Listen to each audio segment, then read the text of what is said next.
2,000 years ago, on the eastern side of the Mediterranean Sea, a teacher named Jesus of Nazareth went up onto a hillside and addressed a large crowd. It was a crowd of nobodies. Poor and sick people, their land occupied by the Roman Empire, who charged heavy taxes. This is a ragtag group. And while they don't look like much, Jesus claimed that something surprising was starting with them. So he opened his mouth and said, "Blessed are the poor in spirit, for theirs is the kingdom of the skies." The kingdom of the skies? What does that mean? Well, Jesus uses this phrase to talk about a new kind of reality. From our perspective, we see a world of violence and corruption where might makes right. But for Jesus, there is a realm where generosity reigns, where there's justice and peace. It's a world where love is the final word. And that reality might as well be up in the skies. It's beyond us. Exactly. It's God's heavenly reality, which might seem far off. But Jesus was claiming that heaven was coming to earth, right here and now, beginning with these people. That's unexpected. And so is what he says next. Blessed are those who grieve, for they will be comforted. So this group that's at the bottom of society, they know all about loss and grief. But Jesus said something's coming that's going to turn sorrow into joy. And then he said, "Blessed are the unimportant, for they will inherit the land." And these people are not powerful or important, but just wait, Jesus says, because one day it will be you all who are ruling the world. You know, it kind of sounds like Jesus is trying to start a revolution. Well, kind of, but it's not a revolution for those who are hungry for power or influence. This is a movement of people who are going to serve because they long for healthy relationships between people and communities and nations. Yeah, as Jesus puts it next. Blessed are those who hunger and thirst for righteousness, for they will be satisfied. Blessed are the merciful, for they will be shown mercy. Just imagine it. A group of powerless nobodies ruling the world through generosity and forgiveness and justice. This is a Jesus-style revolution. The next thing Jesus says is, "Blessed are the pure in heart, for they will see God."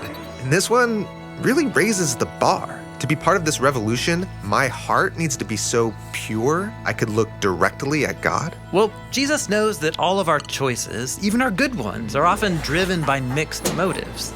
For Jesus, real peace is only possible through people who know that they need to be transformed if they're going to truly love God and others. And this sounds wonderful, but it's a radical calling. That's exactly right. In fact, Jesus goes on to explore just how radical it is. Blessed are the peacemakers, for they will be called children of God. So God's new reality won't just happen by itself. It requires people who are willing to enter into the conflicts of others, urging and helping create a way towards peace. But that way of life can be dangerous. And so Jesus says, "Blessed are those who are persecuted because of righteousness, for theirs is the kingdom of the skies." Yeah, entering into conflicts and advocating for peace, that's not a comfortable way to live. And so Jesus calls people to this peacemaking revolution, and he names the high cost. Blessed are you when people revile you and persecute you and utter all kinds of evil against you falsely on my account. Rejoice and be glad, for your reward in the skies is great, for they persecuted the prophets who were before you in the same way. What does that mean, the prophets before you? Well, Jesus and this whole crowd are Israelites. And in their Hebrew scriptures, God promised that it would be through Israel that his kingdom would be restored over all the world. But as the story goes, Israel becomes as corrupt and violent as everyone else, and they end up enslaved to oppressive nations. But Israel's prophets stood up to these kingdoms and criticized their corruption. They said that one day God's heavenly kingdom would break in, starting with a small group of Israelites who would be willing to surrender everything over to God.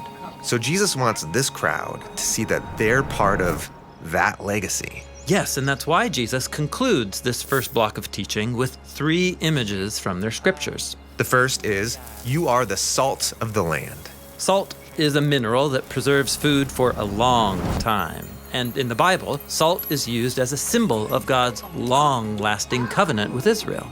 Jesus is saying that he and this ragtag group are the launch party of God's long-lasting ancient promises to renew the world. And then Jesus says, You are the lights of the world, and a city on a hill cannot be hidden. He's referring to the biblical image of God's light, his presence shining out from its dwelling place in the temple in Jerusalem, which was a city on a hill.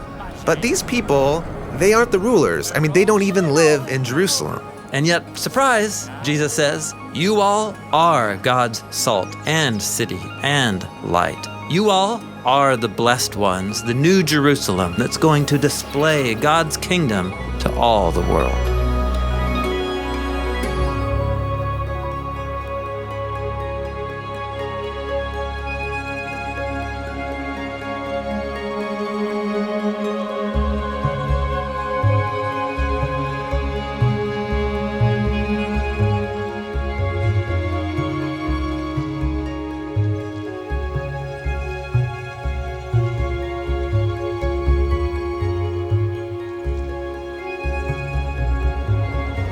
Now, how can a group of nobodies who follow Jesus become the beginning of a whole new world? Well, Jesus is going to help them reimagine who God is, who we are, and how we should live and treat other people. That section of the Sermon on the Mount is what we're going to look at next.